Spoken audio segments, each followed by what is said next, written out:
And now, Detailing Success and PNS Double Black present the Renny Doyle Podcast, a podcast for blue-collar entrepreneurs. Hosted by the detailer of Air Force One and founder of both Detailing Success and the Detail Mafia, Renny Doyle. And now, here's Renny. Sorry. Anthony's over here swatting at flies, you know. Hey, good morning. How y'all doing? Doing good. Chris, how you doing? I'm doing good. Good. You know? I'm sitting down for a podcast. Usually I don't sit down.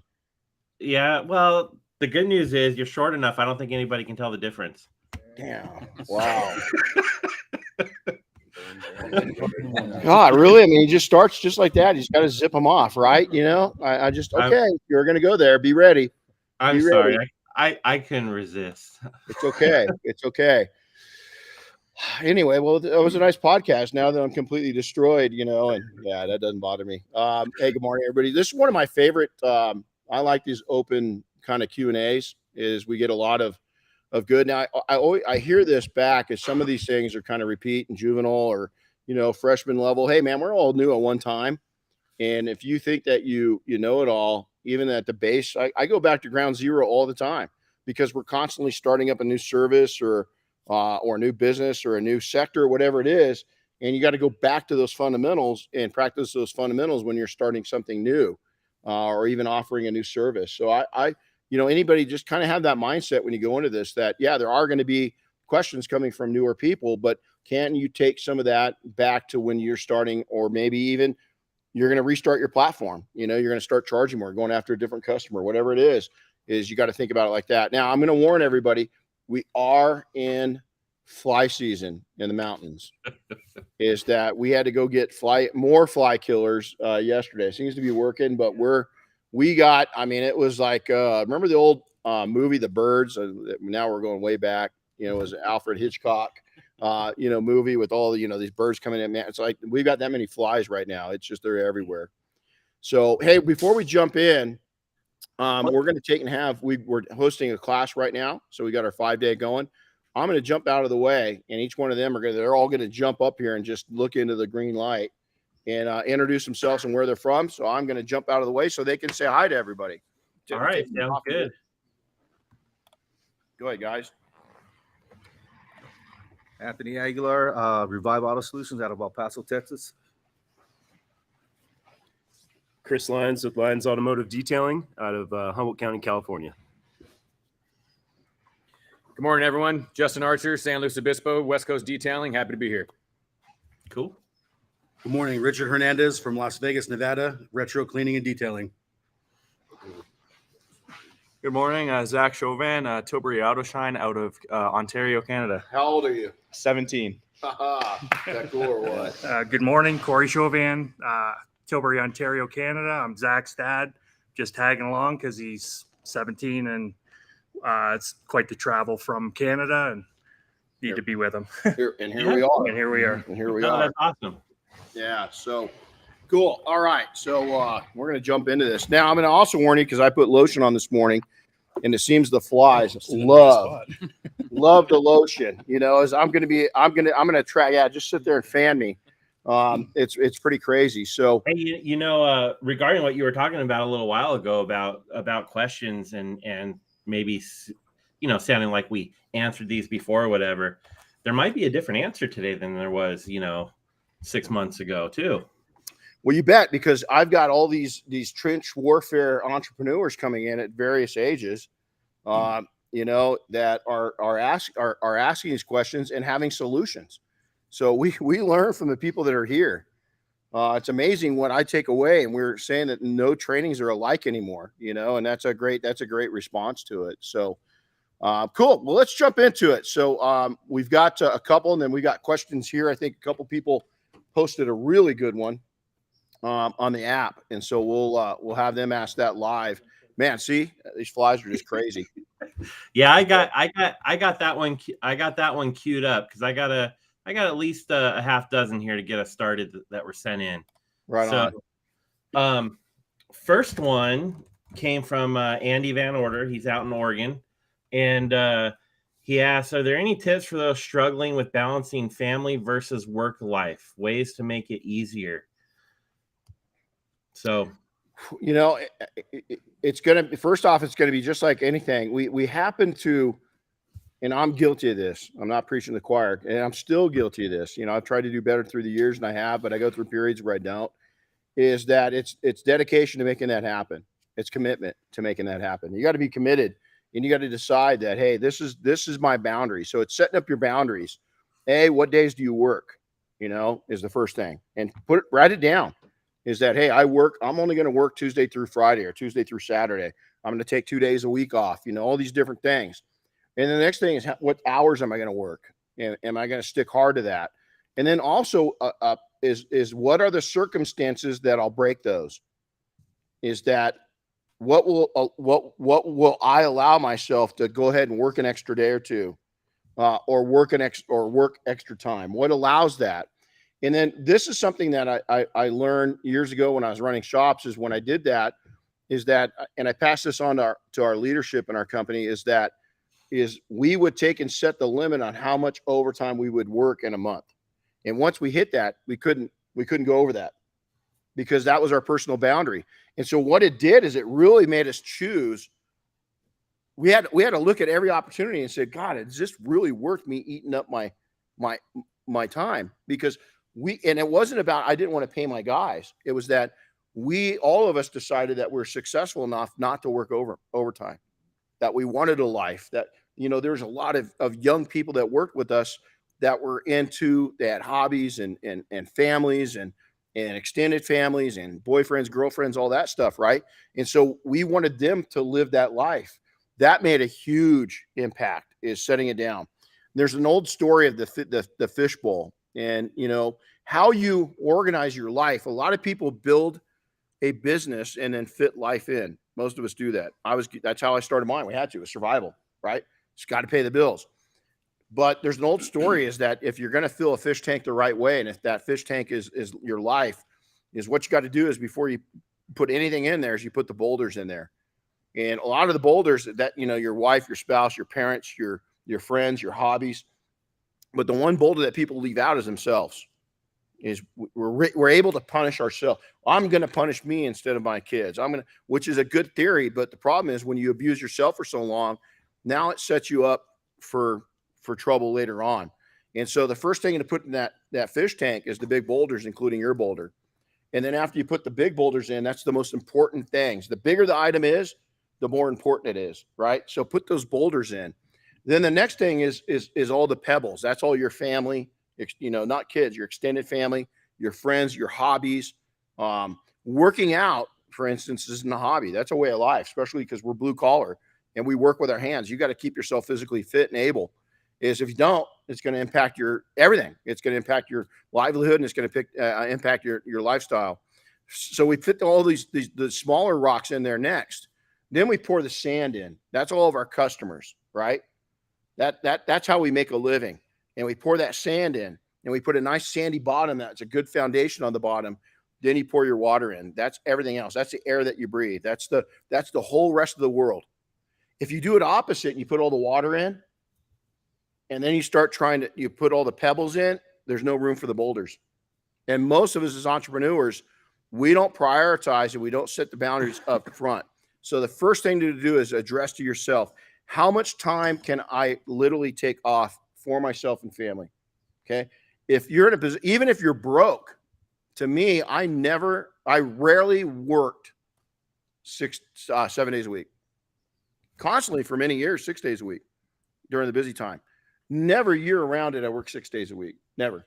I always took rest, because what's going to happen is there's, so many people will quit. That's why by year 10, in most industries, in blue collar industries like ours, it's probably the government says 70% of businesses fail by year 10. They're not looking at that's on a sliding scale.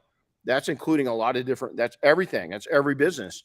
If you look at the blue collar side of this, especially detailing, that's a low entry, business, doesn't cost a lot, don't have to have a lot of education and this and that. It's far, far greater. And a lot of that 90, 80 or 90% that fail by year 10 is due to burnout, is that you quit. And what a lot of people don't realize is that they don't learn to rest instead of quitting, is they go, and then they start facing burnout. And they go, and then they start hyper concentrating on things. And then they go, and then they hate what they do. And then they go, and it's gone. It's gone. So, Andy, the best thing to do is you've got to list out your priorities. We all know the family is, but you've got to schedule. And this is what I'm doing my schedule for next year. I'm going to do it next week. Is I am blocking out my time that I want for myself. And when I say myself, it's everything. It's my boulders. It's my boulders. And so I'm blocking out that time. Some of it's just, a lot of it is I'm going to take a lot of 3-day weekends. I'm taking, Friday, Saturday, and Sunday to myself, because my wife's off Friday, Saturday, Sunday, right? So we like to go do things. And so I'm going to go ahead and go through many of the weeks and block out that. And then other weeks, I'm going to block out 4-day weekends so I can go out and take the overland rig out, and enjoy it, and go take the horses out and do all these things. So I'm going to go through and do the whole year around all the schedule, SEMA, Mobile Tech, trips that we've got planned, other events, and block that out. And if it's blacked out, it means no go. It's just, that's not, if something pops up in that, it's my decision. Can I move that blackout time to another date? You got to be flexible. You can't just say no. All of a sudden you got an opportunity come up and somebody calls you up and they got a collection of 10 vehicles and it's during your blackout time. Well, man, take that job and then put that blackout time, go erase something else and put that blackout time there. Take that opportunity while you have it. So, Andy, I hope that helped. It sounds like it kind of just comes down to learning how to say no, and maybe say no more often, or really say yes to the right things. It's here's what it goes. What's your limit? What do you want to work? I mean, I've got, the 4-hour work week. It's a great book. If you haven't read that book, it's great. There's a great app. I just listened to a couple different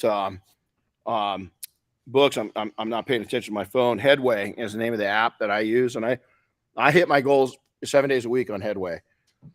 It's just a short, audible book app, and it just takes the best parts of a book and reads it to you. And I do that every day. And if you look at the end of the month, it gives you a report on your status and everything else. And I'm doing probably the equivalent of a couple books a month that way. But the best thing is I'm not doing the whole thing. I take so many notes from that app. I mean, I think Oscar shared that with me 2 months ago. I've probably got at least 100 to 150 notes just in the last 8 weeks. So it's worth it.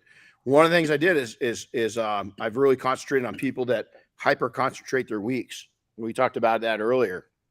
Is segmenting. Is a lot of us waste time. A lot of us, and the biggest time that in our society right now is getting on social media, and screwing around. I mean, that's really what it comes down to. And if you ignore and that's what this Headway app says, ignore social media. I mean, that's when they pop up and send you a reminder, it says ignore social media. It's time to hit your goal. Well, that's brilliant because I'm sure it keeps people engaged in their app and keeps people, paying for it. But if you think about it, they're right.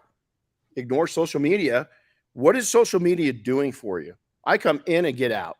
I try to go in and give my condolences, and I try to go in and do 5 birthday wishes a day, just in general.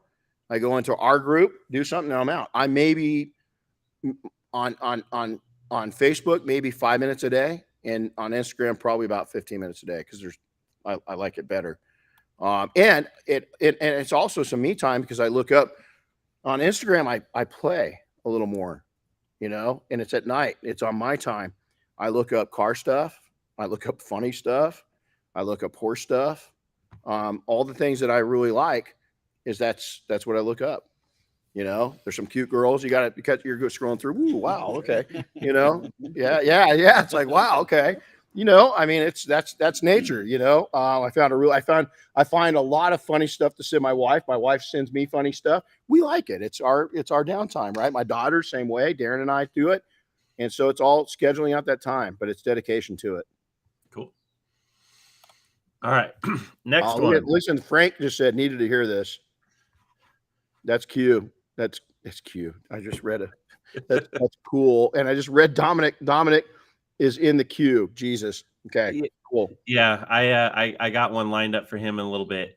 But next one up is Ramiro Torres. He says, I've joined my local chamber of commerce. He's up in Northern California. He says, but I haven't gotten much of a response or activity from them.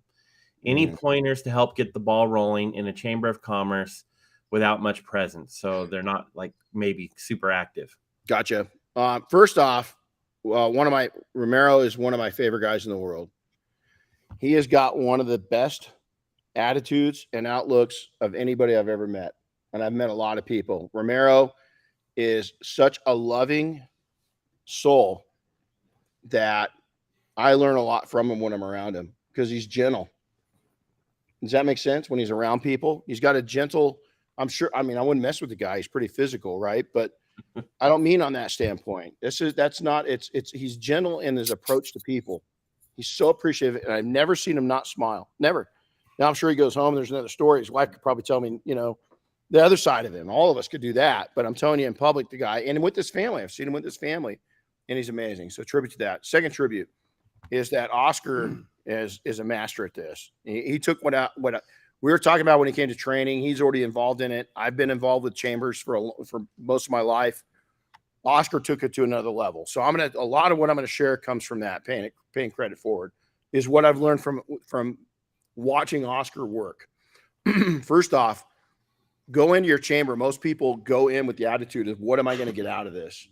And so really what I found at a young age was that was not the right outlook, is that you've got to look at it as, what am I going to give to this?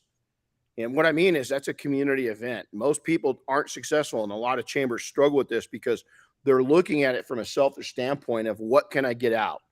So what do I mean by what am I going to give? I'm going to try to find, when I go to a chamber meeting, most people stop there. They go to a chamber meeting and they meet somebody that usually gravitate to the people we know.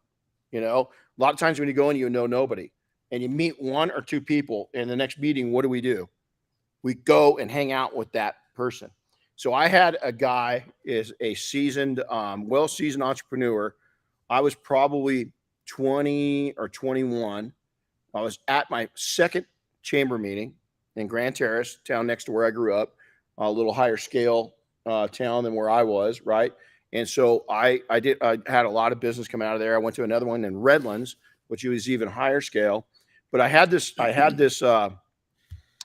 seasoned entrepreneur come up, and he was a real estate broker there in town. Had been that. Ended up that I didn't know it, he didn't know it, but our families knew each other from way back in the day. And he goes, "Hey son, I want to teach you something." And he goes, when you get here, they all have this finger food. And he says, "I want you to put 2 items on your plate. When you meet somebody, you munch as you're talking, you munch on those items, and then you use it to say, oh, time to go get more food. And you go back, you get 2 more pieces, and you go meet somebody new." And he says, so every 2 pieces of cauliflower, every 2 pieces of broccoli is you go and you meet somebody new.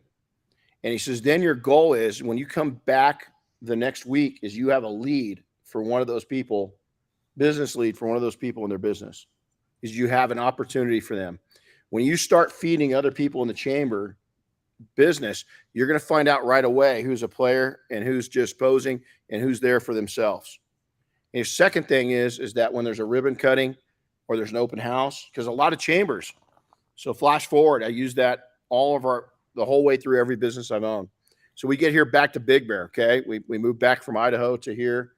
This chamber kind of sucked. Okay. So I needed to get in and meet people, and find resources for our life, for our businesses.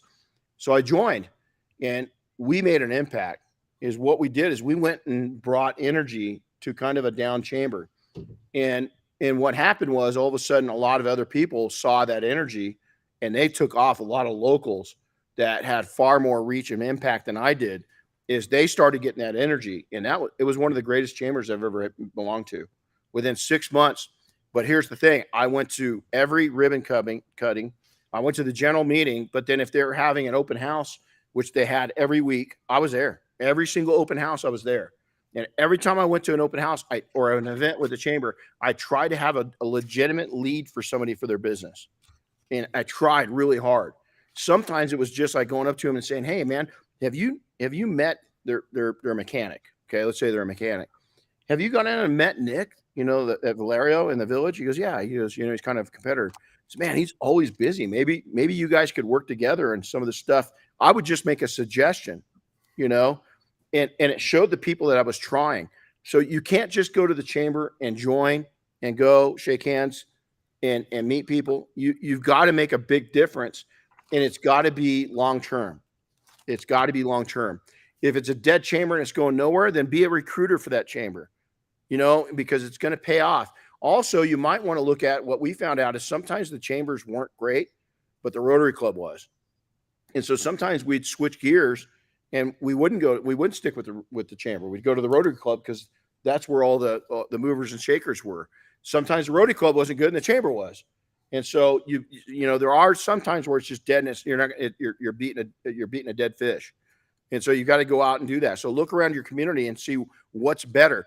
The other thing is to, go to everything in your community that is service-based. So VFWs, if you've got an opening, why don't you go to your VFW and say, hey, anytime I've got an opening, we're going to donate. I'm not going to just have downtime. I want to bring one of your veterans. I want to bring the car and just do it for no charge. Just give back, start being known as a giver in your community, and it's going to pay off.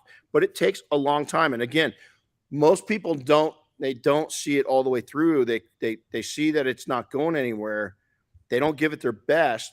They get 8 months in, even if that far, and they give up on it. And so this chamber here, it's sad because the chamber director was built up such a reputation that they are hired away from a big city like Santa Rosa or Santa Barbara. One of theirs, I can't remember what it was, one of the Santas, here in California, took them away from here. And everybody's like, oh my God, what are we going to do?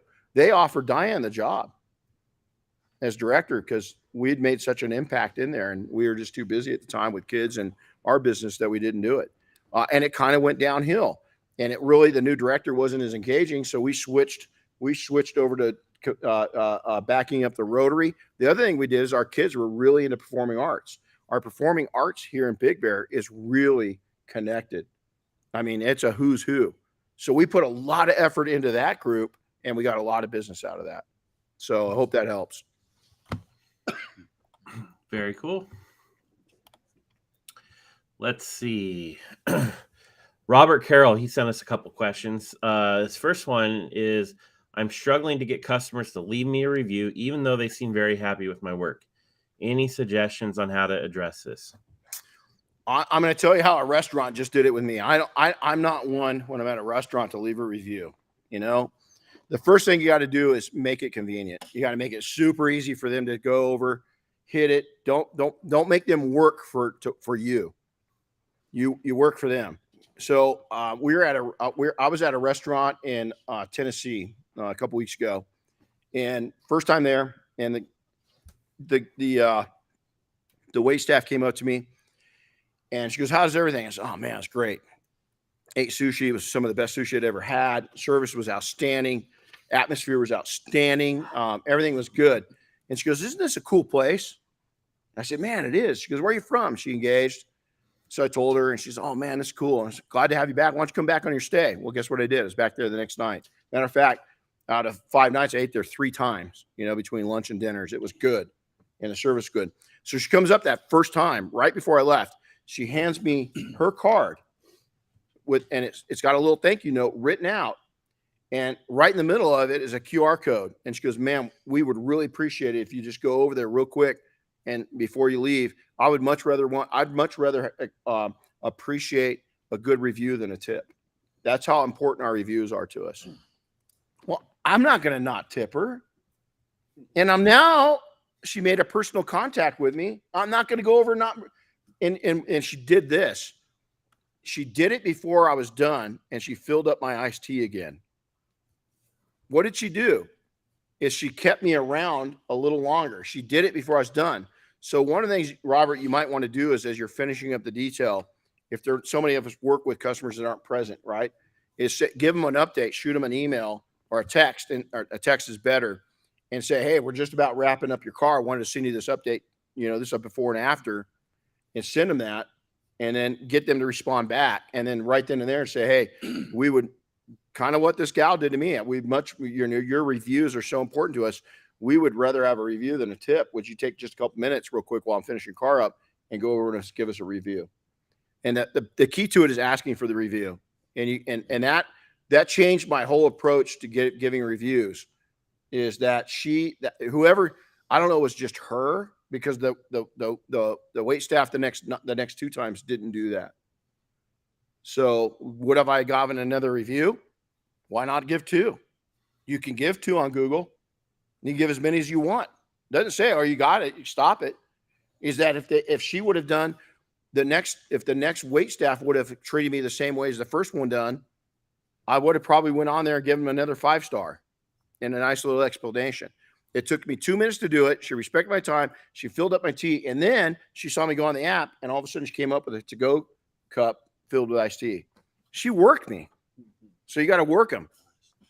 I got a couple of thoughts on this too. One, make your ask very personal. Don't just be like, oh, we love reviews, please leave us one. Here's the link. Connect with them a little bit more when you ask, and that personal message with the ask might really trigger them to take the time to do it. And then the other thing is do it timely. You mentioned obviously doing it before it was even done as a possibility, which is very timely, but don't let a lot of time go by the time they pick up their car and they're out the door and the time you ask for that review. We all know that it doesn't take long for these people to sometimes destroy their cars again. And they start looking at their car and they just forget about the work they had done, Oh yeah. It's got to be done right. To me, and great points. And that brought up another one. You know how she connected with me, Chris, on a personal side? This was before any reviews. This was before the food came out. This was before she got a drink. This was before anything. She came up to me and she had a picture. She had a pennant on her shirt with her family. And man, I know how hard it is. My wife waited tables when we first got going in business. I just saw those little kids and that husband, and they looked blue collar, and she was over the top. And how much tip? Okay, not only leave the review, but I left her 25% tip. And so it's a great point. And so you've got to personally connect. And what's personally connecting? You personally connect. If you're likable, let them know that you're a family. Let them know you've got a dog. I'm a dog person. If I know you like dogs, God, I dig it. If I know you're a family, I dig it even more. If I know you like animals, I dig it. All these connecting points, but family, and our whether it be a dog, cat, horses, goat, whatever it is part of our family union, and I relate to that very heavily. And so she was the perfect storm. She's got to be a review and tip making machine, because she did it right. And so we can do the same things in detailing. No different. Very cool. Hey, have Justin swing around real quick and come on this side of the camera for me. Okay, come here. Get over here. All right, Justin. I had to shorten up your question a little That's bit quite all right. I to understand. make it fit. But can you see it? Okay. Yes, I can. Mm. Why don't you go ahead and read it to everybody and ad lib as you need to. All right. So basically, in regards to, changing up your business model and having good repeat customers who necessarily don't come around as often as you'd like, but they're good customers. Maybe they come around once a year, and in that lies the problem. It's not often enough. You charge them a good amount of money, but not as much as you should because they've been around for so long. You usually treat them well, but they don't take care of their vehicle as well as you'd like. And you're trying to distance yourself from the undesirable vehicles. How would you tell a good customer, and I still consider them a good customer, not that I don't want to do their car, but maybe bring it back more often, or I'm just trying to distance myself from that kind of work? This is really cool. That's a cool answer or a cool question. I just had this happen to me in a service business. So we live in the mountains. So every spring they have to come out and they have to start our sprinkler system up. They purge it in the fall. They relaunch it. So there's always a little bit of a wait time because everybody wants to get their sprinklers going and also blown out in the fall. So when they freeze, it doesn't ruin your sprinkler system, right? So this year, Diane comes to me and the company, we've been using the same company for probably, 10, 12 years, is that they've got, I don't know if they sold, but there's been change, positive change. You can see it. Their customer service is better. They came to us and they said, we only see you really twice a year. And we noticed, you're always on a wait list because you get in. We got a program right now. You spend $300 a year with us to come out and start the system and then purge the system. And they said, we noticed that, your trees need to be trimmed. We noticed that the water wasn't quite right. So you're spending $300. What we can do is we can put you on, we've got a VIP membership. And what that is only $200 more a year than what you're spending right now. But what that includes is we put you on the books right now. So you don't even have to call us. We divided it into 2 or 3 payments, up to you. And it's all done. We already did it. It was all software. It was effortless on their part. Once they plugged it in, it's play and go. And what they do is they showed us, they said, what we're going to come out and do is start your system up in spring. Then we're going to take and we're going to look at your trees and your shrubs and any pruning or trimming that needs to be done. We're going to go and do it right then and there. Okay. And get it done. And then also what we're going to do is we're going to come out midsummer, right before the real hot season. And we're going to adjust the water flow on your plants and make sure that everything's good. Adjust the sprinklers, maybe replace some heads and stuff like that. Might be a little extra cost. And then in the fall, we're going to do the same thing. We're going to come back, look at your shrubs, make sure everything's pruned to the right going into winter and shut down your system. And so you will be on, you don't even have to schedule it. It's already scheduled and you're in the top 25 that we do, which means you're going to get it done very early in the season in spring. So your plants look better and you're going to get the systems turned off before there's any possibility of having freeze. Because this last year we had to replace a couple because we just couldn't get out in time. Sold. And so what you got to do is explain your program that you've got, the benefits, and it does cost a little more.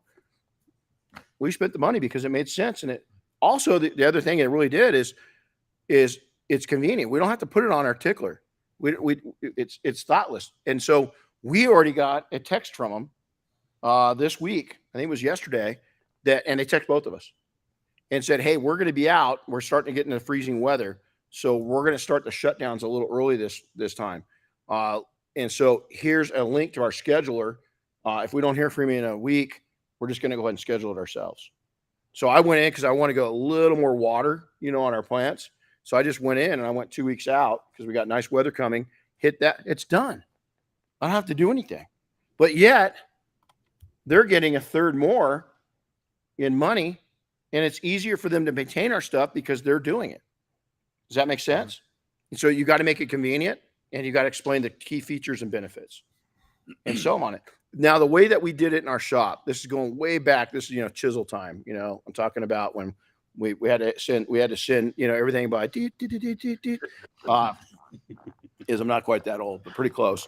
is that what we would do is our shops, we weren't quite as sophisticated. We had those customers we wanted to keep, but their cars did get messy. So I would call, we would track it. They come in, once a year, right? And so we would know when it got really bad.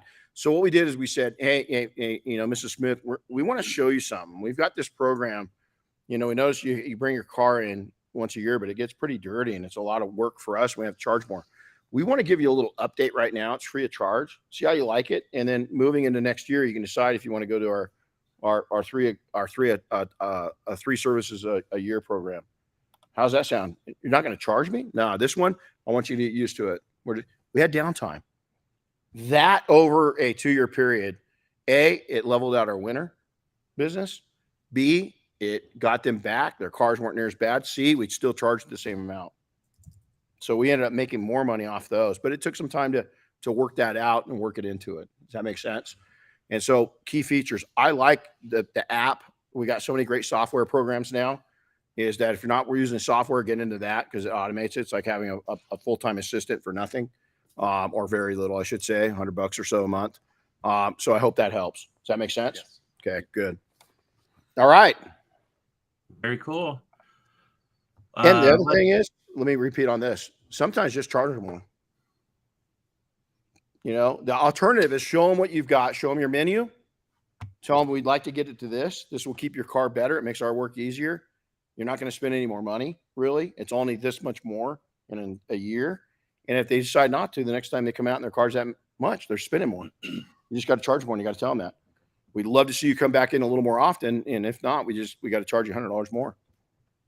And they either go away or they pay, or a lot of them, 50% of them came onto a more regular schedule. And nowadays it's easier than ever to make that happen. Cool.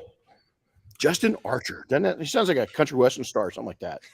Doesn't he? It's like, yeah. Yep. All right. I got 2 of them here. I'm going to kind of combine. One came in, well, it just says Facebook user, so I don't know exactly who it is, but the question is, winter will be here before we know it. Thinking outside the box, what are some ways to add additional revenue streams? And so then in addition to that, I think it's kind of related. Dominic McLean wrote in, is it a good time to get into commercial window tinting? And so I thought the two were kind of related, additional revenue streams. It's a great time to add any services on at any time. So, commercial residential window tinting was my forte. We had a really successful business.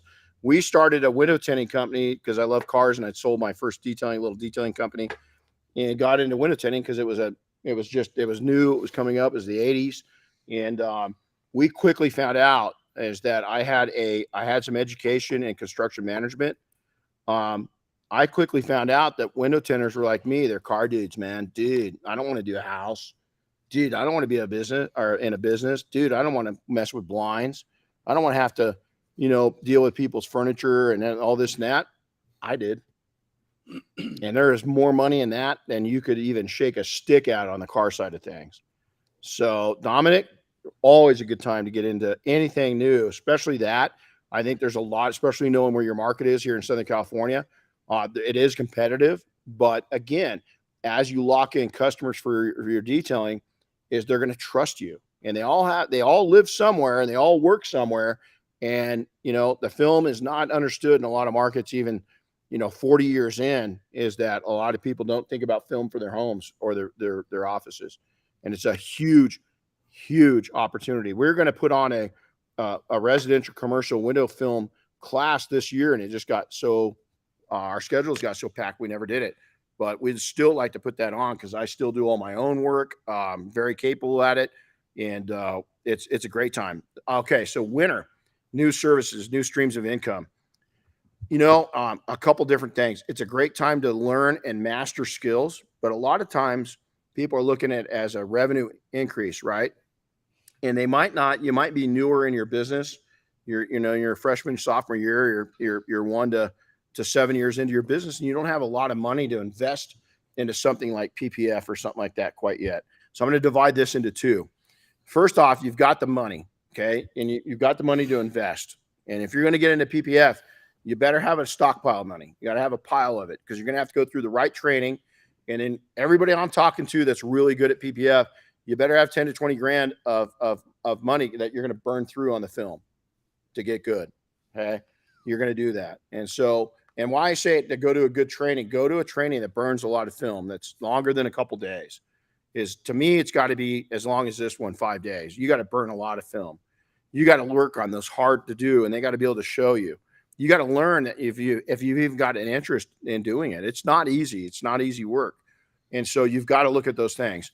So maybe PPF, maybe you're going to get into windshield repair, which isn't a high investment revenue source. Windshield repair in some areas isn't. Some states, it's free. The insurance has got to cover it for 1 or 2 chips.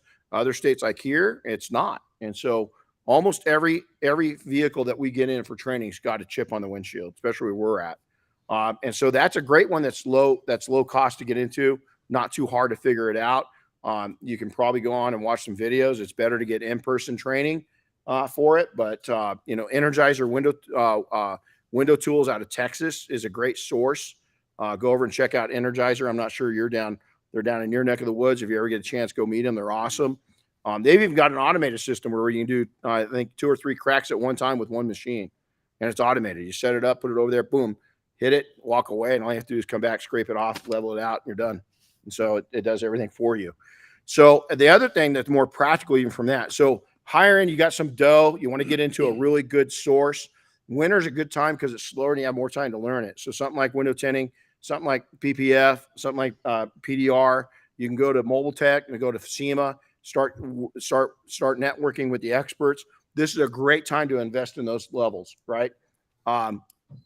Paint chip repair, great time to do that. Dr. Color Chip, we're gonna have some interesting news here in the next couple days, next week, on a kit that we just co-developed with them. That's fun. You guys are going to see it this week.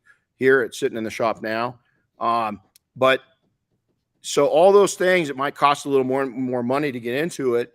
And if you have it, great. Now, if you don't, and then you're going to go into the simpler things, windshield repair and so forth. And then from there, you come down. We always went after this time of year right now. We're going after new fleet work, and we're going after dealership work.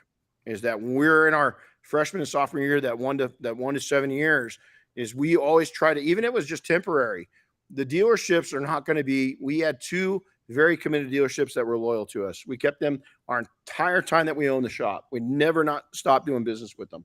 But all the other ones is we got busy in spring. We just get busy. We go back to them in fall and say, hey, it's fall again. You guys got any work for us? And they start throwing us stuff because we're good and they didn't pay a lot, but it was good cash flow, And then the second thing is don't be afraid to go get a part-time job. Everybody doesn't want to think about that. And so winter's here. And I really think out west, we're in for a doozy again. We've had a lot of rain this spring, and it's been an unusual year here in California, one of the best markets for detailing there is. And it's been a little slow between the weather that we've had and the economy starting to affect things, is that it's slowed down. We've noticed a downtick. Even some industry experts on the side of web stats, Detailers Roadmap, they've shared, they saw August downticked. They saw some things happening. And so you got to look at that. So don't be afraid. There's the different chapters of where you're at. Also, it's a great time. A lot of people don't know this. Look at your numbers, review your profit and loss statements. Where are you spending foolish money at? What can you cut back on going into winter? The other thing people do is they look at, okay, I'm going to move into a new shop in fall. Woo, man, taking on, new expenses going in the slow time. I always looked at expansion in April because I knew it was going to get busier and busier. And so now if your shop's humming and you don't have the problem, whole different story. But for a lot of us, you got to look at your numbers, see where you're at, see what you can cut out. There's a lot of times it's not what about you make, it's about what you spend. Also, a menu redesign is that I got too big of a menu and you got too many things on there. I talked to somebody at Mobile Tech this last year, and he brought up his menu real quick on his tablet. And it was like looking at a restaurant menu. I mean, he had pages. And I'm going, okay, I'm going to pick something out. And I just pointed my finger. I said, that item right there. When's the last time you did that and sold that? And he goes, oh, man, I can't even remember. Well, why is it on your menu? Well, people need it. People don't need it. They're not buying it. They're not buying it. Why? Okay, this one. When's the last time you did that? Same thing. I haven't done it. Never sold one of those. Why? Why is it even there? You can have it on a sub menu. You can know that you offer it when that challenge comes up and sell them on it. It's a line item that you've got, not a menu item. So there's the other thing you got to do is and then your website. This is a great time to take inventory of your website. See how you're doing. Don't be afraid to build your own website. It's out. We got a website pro now right here in house. Is that I don't want to take it, but if you don't have a lot of money, you might have to do it yourself. But if you've got some cash flow, hiring a pro is going to pay dividends. We just had ours redone. We had a website pro here take a look at it and give us comments. Said it's a nice website, and we are already seeing an uptick in interest coming in.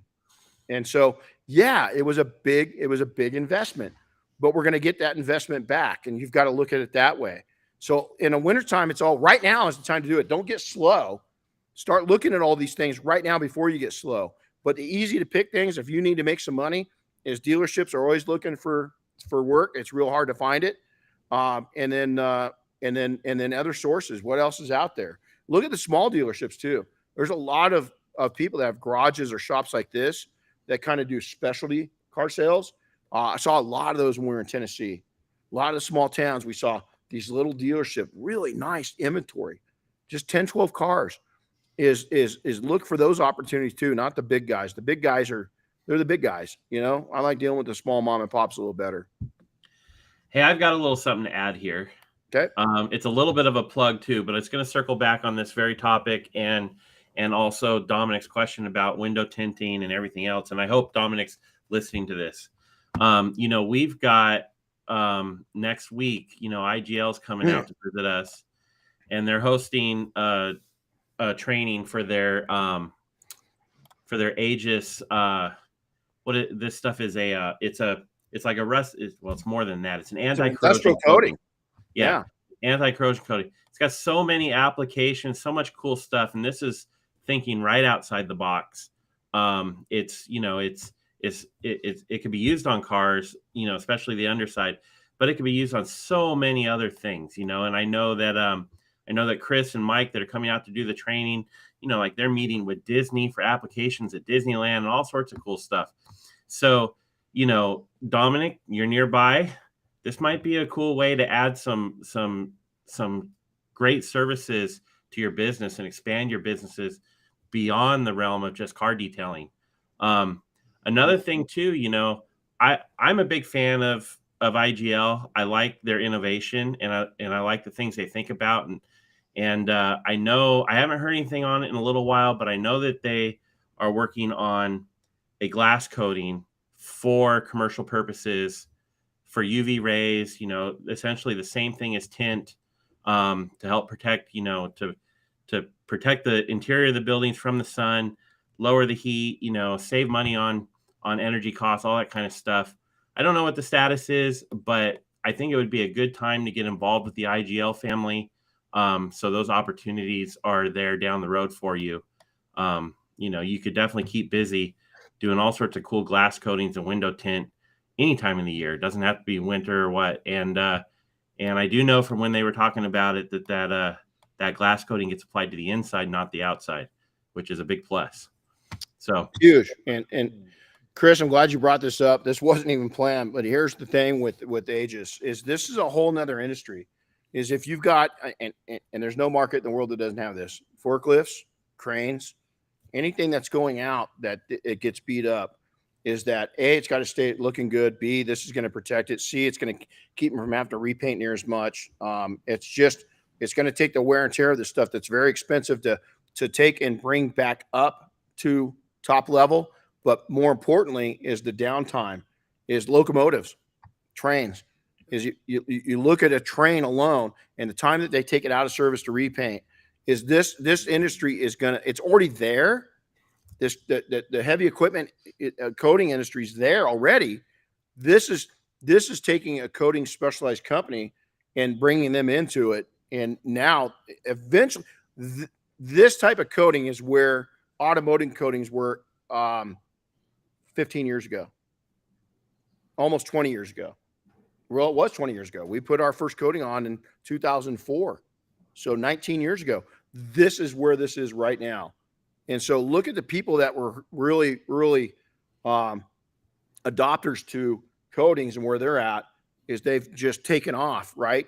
This is going to be that level, and it takes you into a whole new industry. Add that. I should say in our area, farm equipment. So Yep. In the wintertime, farmers are cleaning their equipment. Amen. And he's done tractors and stuff like that. And They're coated tractors and agriculture. Yeah, That's a great point right there. Is it's a huge, you look at a piece of farm equipment, and I remember somebody posting, this was years ago, somebody posting a columbine up, right? And I'm talking, this is probably 20 years ago on one of the early day forums.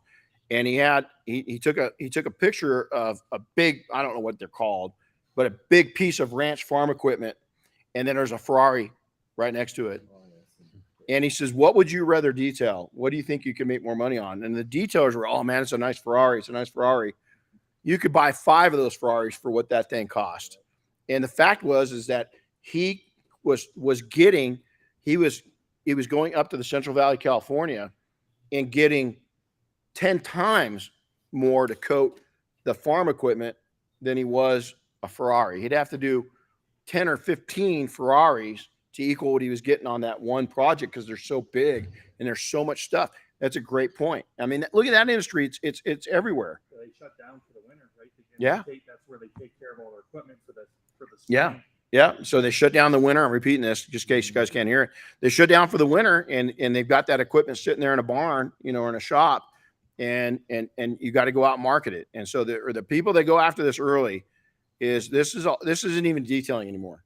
This could be a whole nother division of your company that goes, Sky Cranes, Vegas. Those things, they only have so many of them in the world, right? And when they come down, they've got to take and make them right. You could go in after they paint them and say, listen, a lot of times you can get it tinted. And so you can go in and put this coating on, and it's tinted. And those that are going to be here, I've gone through the Aegis training. It's amazing. I've got a container and an old horse trailer that they're going to do demos on. And I'll tell you, once you see this stuff applied and what it is, it's a game changer. And so that's a great investment right there. I'm glad you made. And this is and I'm not, listen, we don't even get anything off this. I'm hosting this. It's not that we don't get anything, but it's we've already got a good crowd coming to this. But you guys, if you're semi close, if you're within an 8-hour drive of this shop and you're not extremely busy next Tuesday and Wednesday, you should probably be here, because it's not too often that we get these guys coming in and training at this level on real world containers. We're going to do my container in the back of my shop, or they're going to do it, and showcase it. I'm going to sit there and take notes. I'm a student, because this is something that I'd like to jump into, looking forward and start another corporation and go into this heavy industrial coating side of things. Why not? Yep. Cool. Anyway, just thought we could make that connection there. So yeah, it's a connection. All right, let's see. I got a good question here that just came in from John Folks, and we're not gonna be able to see all of it. So give me a second here. He says, I've been banging my head against the wall trying to figure out how to juggle my Monday through Friday job and my business.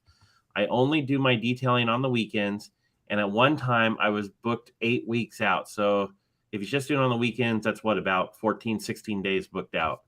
Right. I'm going to have to hide it to read more. Hold on a second. I couldn't get anyone else to wait for an appointment that long. My business has seemed to die down since I've got caught up. Any suggestions on how to pick it back up? John, it's a tough question. And it's tough because you've got needs on this hand, of your job, and it supports your family and your way of life. And you got wants on this hand of starting a business. And it's a really tough position. One of the guys, this is going back into our arsenal, one of the people we trained years ago, they had the same similar situation, and it's not ideal, is they started out in their garage, like many of us do. And what they do is they would offer overnight detailing services to executives. at companies, and they specialized in it. So they'd pick up their vehicle when the person got home from work at 7 or 8 at night, and they'd have it parked back in their driveway by the time they got up in the morning to go to work. So they specialized in overnight services. And then they took the weekend off because they're completely beat, because they're working 16, 17 hours a day, 5 days a week. It's out of the box thinking. It worked for them. Eventually, I think they sold their company. I haven't stayed in contact with them, but they moved on to a shop. Then they moved on to a bigger shop, and they specialized in overnight detail. That was the name of their company. I'm not sure if it's out there anymore or not, but I know they got huge.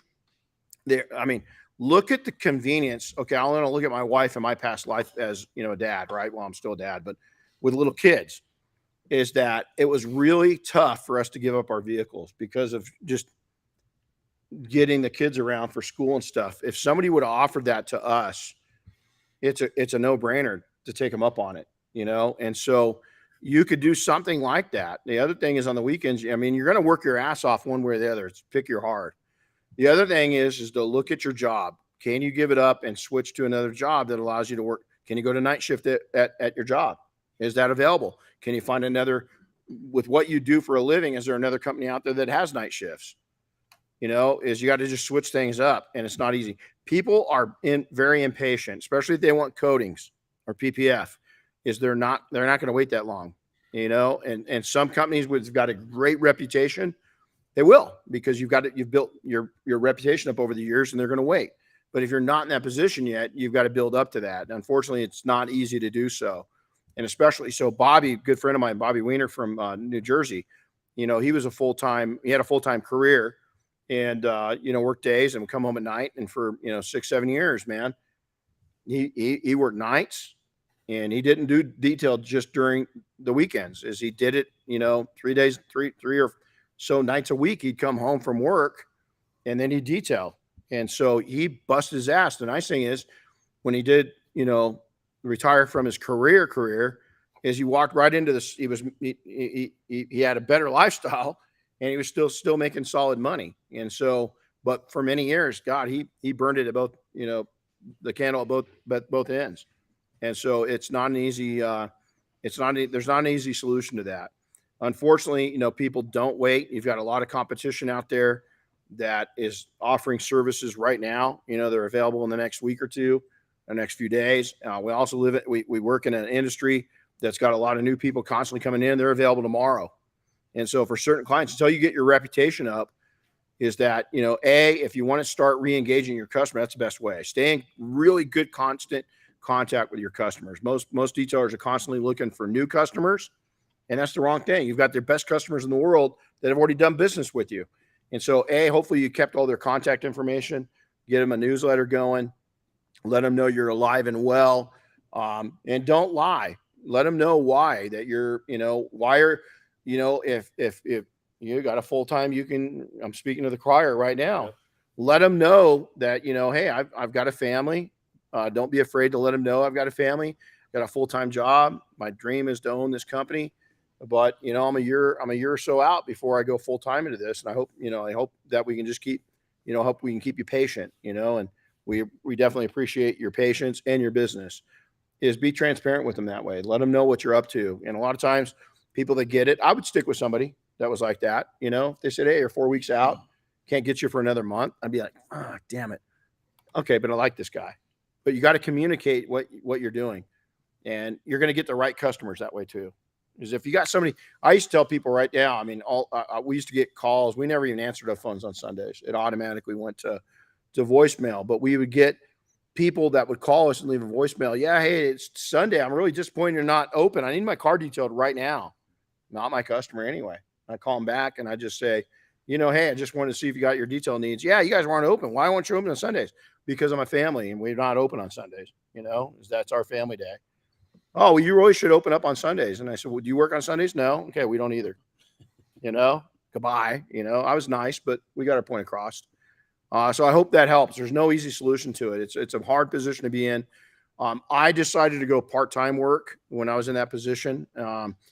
And my wife, for 3 years, is our solution to that was is I would detail during the day, during the busy season. And I'd get home, I'd leave I was out the door at 6:45, 7 o'clock. And I just told my customers that we start early. We're busy. And so we'd get to a customer's place, or when we did open our shop up, we'd take the cars in the night before a lot of times. And I would take and get there, do the work. And I had to be home by 4 because she had to go to her night job waiting tables by 4:15. And so we did that rotation. And during the wintertime, the first winter, I sold nuts and bolts at a hardware store. It was humiliating, honestly, at first. And then I got my head right. And I was like, man, I'm doing this with a bigger image, a bigger dream. And I got to help this guy hired me out at $2 or $3 an hour more than what he wanted to pay because of my skill set. I got to give him the best. He's paying me. He's paying me good money. And I worked my ass off after I got my head right. And I said, this isn't forever, but for him, this is forever. He hired me to do a job I'm not doing. I've got the wrong attitude. This man's into this for a lifetime. This is a part-time thing for me. I can't screw this up for this man. I got to do, guess what? I helped him really reorganize his business a little bit over those couple of years, over those couple of winters. And when he sold the business, he gave me a little bite of it. I hadn't worked for him for a couple of years. He remembered that I gave him my best. And he probably saw that I had a stinking attitude the first couple of weeks. It was so bad. I had such a horrible attitude. I'd go hide out in the bathroom for 5 or 10 minutes, a couple times a day. And I came out one day and I looked at him and he had a big smile on his face. And the next day I looked at him and he had a big smile on his face. And the next day I looked at him and I had a big smile on his face. I said, this dude loves what he does. He loves his customers. What the fuck am I doing? I could screw this up for this dude. And I got my head right and it became a great friendship and I loved going there. I was a customer to him. And then a couple of years later, I couldn't do that anymore full time and give him my best. And I went and I started teaching skiing in the morning and I go detail in the afternoon. And then finally I gave that up. My wife, she'd bring the kids by the shop. I got the kids got little hands. They'd clean wheels, got them involved in the company. It was fun for them. They weren't actually doing details, but I engaged the kids for that last hour or so. I had their bikes out there. They could go right around the shop. I got so many funny stories I could share at that time. It's such an awesome time. And so, just get creative, man. Just get creative. Tough position, but you got to choose your tough. Being broke's tough. Becoming wealthy's tough. Which tough are you going to face? Facing every day, facing the struggles is tough. Being happy. It's a lot easier to be happy than it is to be miserable. It's a lot easier to put a smile on your face and other people's than to put a frown. A lot easier. It's a decision. And Bobby, man, bless your heart, Bobby, he's one of the founders of the Mafia. Man, I didn't realize what he was going through at the time. And this guy was a top level professional. I'm not going to say what he did because it's his private business, but he had reached the top, the pinnacle of what he did for a living. And here he is just busting his ass like that. He just sold his shop, but he's still staying in the industry in a very big way. And he's one of the founders of the group, one of my best friends. And I didn't realize until we had dinner conversations much later into it of how hard he worked to make it work. There it is. There's a dead fly. There's a dead fly. I wish this one would get killed. I got one more if you got time for it. We got time. I think this is pretty good. Cool. Let's do one more. One more. This was the other one from Robert Carroll. Robert's out in Indianapolis, Indiana, by the way. Says, I share shop space in a mechanic shop, but it's too dusty and dark for exterior details, or tint or PPF. Thoughts on getting my own shop? And I kind of know where you're going to go on this. I know where I'm going on this, is that when you have a minimum of 6 months of business income and personal income to cover your bills, preferably 12 months. So let's just say that your combined bills through your business and your home life is 10 grand a month. I'm just going to lay it out there for a lot that people are going, oh, gosh dang it. It's a lot of money, right? But let's say it's 10 grand a month, 120,000. You need to have 60 to 150,000 bucks in the bank, because it's going to cost you a lot more than what you thought, especially this time of year to move. You're going in the slow season, especially in Indy. You're going into winter. There's so many things. Now, I happen to know, Robert. Hey, no, you. Hi, how are you? Thanks for the good question. But I have a buddy of mine, Rod Leitner, that was one of the Mafia founders too back in the day. He started up. He's no longer in any Indy area. But here's the thing that he did is that you've got a class of customer there that he placed his shop near all of the race shops. And he had he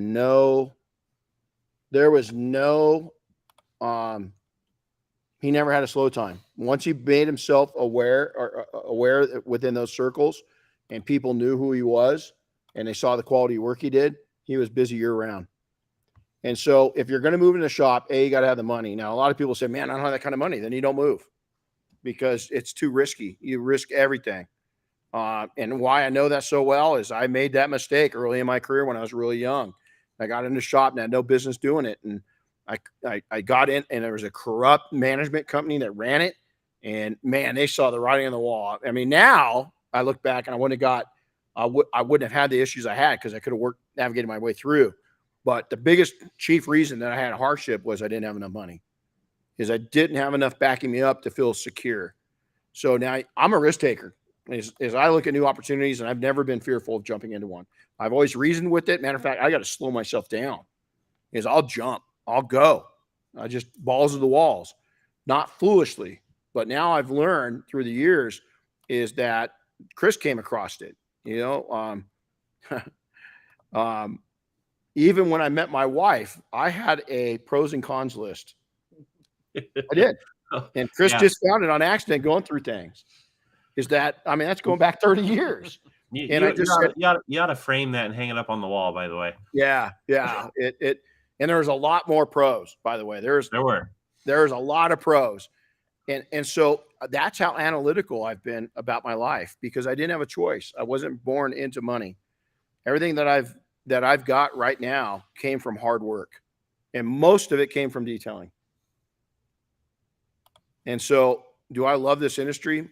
I get emotional on how much I love this industry, because it's made me who I am. There's times I hated it, but I never said that out loud. Said that in here, never here, because what comes out of here becomes your reality. Okay. So I was young. I made a foolish move. If I would have had knowledge and I would have went to the right mentors, I had plenty of them. But right after that, and I listen, all they tried to do was I got a little behind in rent during the slow season, like a month, 2 months. It wasn't much. They tried to kick me out and get me for the whole lease. The whole place was leased out. Well, they're going to double dip. They're going to kick me out because I was late, and then release it and then fight me in court for the rest of the money. They got double paid. Win-win. And I was smart enough to look through my lease, and I had 90 days. They couldn't kick me out. I wasn't 90 days behind. So I went back to him and argued and this and that, and was able to scrape up the money and made it. Right. And I got through it, but it caused a lot of stress and a lot of heartache. And it didn't need to happen. And I had a lot of late payments that they added onto it, rightfully so. I ended up paying like a whole extra month in late payments for that 1 year. And so when I had a 1-year lease with a 2-year option, and I decided to get out. I went back mobile and detailing. And the reason why I did that is because I wasn't ready, and I knew it. And so what I did, Robert, is I went back in those next 2 years is I stockpiled money. I took 20% out of every single job. For every $100, $20 went to savings. And before I knew it, I had $10,000 in the bank. And the next thing I knew, I had 25 grand. And then I had 100 grand. And then I moved into a shop. And there's how you look at it. So you get by. The other thing is home shops. Don't be afraid to move at home.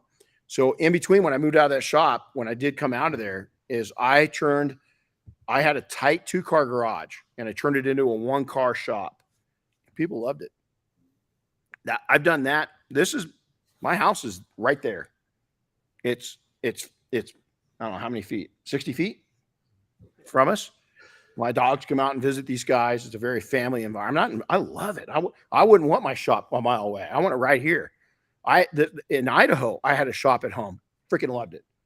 My first one. Then I had a second one. My kids were little. I built a house and I had a shop built on the back of my property. Nothing like this. It was a 2.5 car garage, but I loved it. I could fit a car in there and I went back to my roots and my customers loved it. Don't be afraid to do that. Move it home. Just don't tell anybody. Right. And I shouldn't say that, but when you're just starting out, Microsoft was started in a garage, I'm not telling you to build a multi-million-dollar freaking detailing business and go through 3,000 gallons of wastewater every month and dump it in your neighborhood. No. Just saying, if you can squeak by and you can do it ethically and morally correctly, sneak by. Isn't it sad you got to qualify everything these days? These trolls come out of nowhere and take screenshots and turn it into something you didn't say. So, hey, I hope that helps. I love these things, man. I love these open Q&As. We got to do this more. And so, hey, the biggest thing, a lot of hellos. I can't read through it right now, but geez, hey, I love that one, the top one. Staying strong and positive will get us through it. Amen. A freaking men. Listen, the biggest positive you have is this and this. What will make you is this. What will break you is this and this and this. I'm going to share it because I don't have the story right, but maybe by the next podcast I'll have it right. The story of the lion, the fox, and the donkey. Should I try to say it right now since I mentioned it? Okay. So the lion went to the fox and said, "Fox, I want you to go to the donkey. I'm hungry. I want you to bring him to me, and I'm going to eat him." So the fox goes to the donkey and says, "Listen, the lion wants you to make you the king of this area. He wants to crown you." The donkey goes, "Man, you ever heard this?" And he goes, "Man, I don't know, dude. You're taking me to a lion." And he goes, No. The lion's going to make you the king." And so the donkey goes, "Okay, you're sure?" And the fox says, "Yeah." Follows him over there. He gets over to the lion. The lion chews off the ears. His tail. Donkey escapes. So the lion says to the fox, "You got to bring him back. I'm still hungry." And so goes back. The fox goes back to the donkey, and he says, "Hey man, you got a lion? He wants to make you the king." He goes, "No, he tried to eat me. I don't have any ears. I don't have a tail." And he goes, No. He just chewed your ears off so you could put the crown on top of your head. Chewed your tail off so you could sit on the throne. Got to come back. You're ready for the throne. Donkey goes, "Wow, really?" So he goes back, right? And the freaking lion kills the donkey, kills him. So the lion looks at the fox and says, "Hey, I want you to take and skin the donkey, and I want you to bring me his heart, his lungs, and his brain to eat." So the fox goes back and he skins the donkey and he eats his brain. So he brings back, the rest of him, and the lion goes, "Well, hold on, his brain's missing." And he goes, "Gee, did you see how stupid that donkey was? He didn't have a brain." Got to be real careful who you listen to, because sometimes they'll treat you like you don't have a brain. And the next thing you know is you're eaten alive. Okay. So make sure you're getting your knowledge from somebody that's been there, done that. So don't know if I got that story completely straight, but moral of the story is don't get your ass eaten by a lion, is that they'll eat you alive. Sound good? There you go. Well, hey, you told it well. Good. Yeah, good. I don't know if that's how it went, but I read that not too long ago, and I thought that's kind of cool. And so I don't know why I haven't thought of it right now, but it's because I want to kill this fly. Hey, go out and have a powerful rest of the week. Today's Wednesday. If you want to come out to the IGL event, get a hold of us. We'll line you up. It goes all through IGL. I can't wait to get them there. They're going to be setting up the shop next Monday.